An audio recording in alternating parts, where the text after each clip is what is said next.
Imagine steering a multi-million-dollar cargo ship, right? Thousands of lives, crucial global supply lines on the line. And the navigation software you're using is like an unproven beta test. Okay, let's unpack this. Welcome to today's Dump Dive into the Notes, straight from the Digital Dry Hard Talk workshop at this week's Geneva Dry.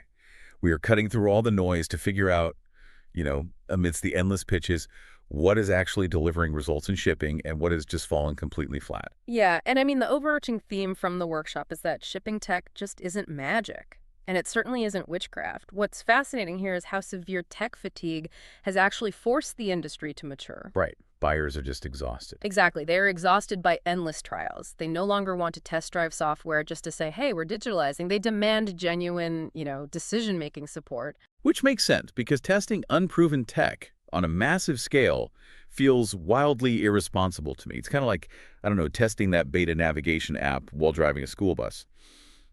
And one panelist specifically warned against buying what they called naked software. Naked software, yeah, that was a big point. Right. I assume that means a standalone digital program that just isn't integrated with any actual operational hardware or a clear business process. Just a raw tool waiting around for someone to figure out a use case for it. That is a perfect way to describe it. I mean, it's software without context. When you deploy naked software, you're essentially buying a solution and desperately searching for a problem. And with multi-million-dollar stakes, operators just can't afford that luxury. No, they absolutely can't. They are demanding concrete, measurable return on investment before signing anything. So give me an example. What does that concrete ROI actually look like out on the water? Well, one panelist shared a really great anecdote about skipping those vague digital dashboards and instead deploying a hull cleaning robot. Oh, wow. An actual physical robot. Yeah, this wasn't conceptual at all. The robot physically cut the ship's cleaning time from 5 days down to just 2 days. That's huge. Right. And that specific time reduction translates directly into saving 50 grand per cleaning. It solves an immediate, highly expensive physical problem. 50 grand. Yeah, a robot scraping a hull is a very clear physical fix. But if buyers are demanding that same immediate ROI from software, well, here's where it gets really interesting. Is artificial intelligence actually delivering that hard ROI? Or is AI just like the ultimate piece of naked software right now? It struggles, entirely because of the garbage in, garbage out principle. Yeah. AI relies heavily on user-generated data, specifically manual entries like MRV emissions reports. Right, and the problem is how that data is actually generated. Exactly. We are talking about exhausted frontline crew members manually typing numbers into a spreadsheet at, 3 in the morning in the middle of the ocean. Oh, man, yeah. And there's virtually no quality management process catching their typos. So you have the most sophisticated algorithms in the world trying to optimize fuel routes, but they are crunching numbers entered by a sleep-deprived sailor. That is the fatal flaw. If that base data is flawed, the AI's output is worse than useless. It's actively misleading. Wait, really? Like, worse than having no AI at all? Absolutely. But there's a flip side here.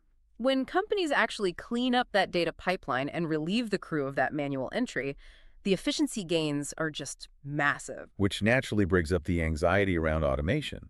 If this tech eventually gets dialed in and the data pipeline is automated, are these crews going to be engineered right out of their jobs?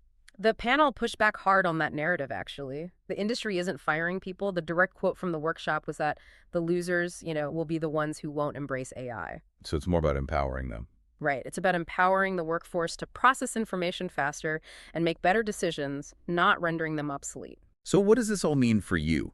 If you are managing heavy assets or leading complex maritime operations, the lesson is to stop looking for digital miracles. Yeah. Start looking for your own hull cleaning robot, like a tool that targets a specific, highly expensive bottleneck in your workflow. Starting with a burning internal pain point, rather than buying into an external sales pitch. Exactly. True innovation has to be driven from the inside out, which is a significant shift in how we traditionally view tech adoption. This raises an important question. If the success of our most cutting-edge, billion-dollar AI systems fundamentally hinges on the accuracy of manual data entry out on the ocean, are our most advanced technological leaps, ironically entirely dependent on the diligence of our most overlooked frontline workers. Something to chew on next time you review a tech proposal. Catch you on the next deep dive.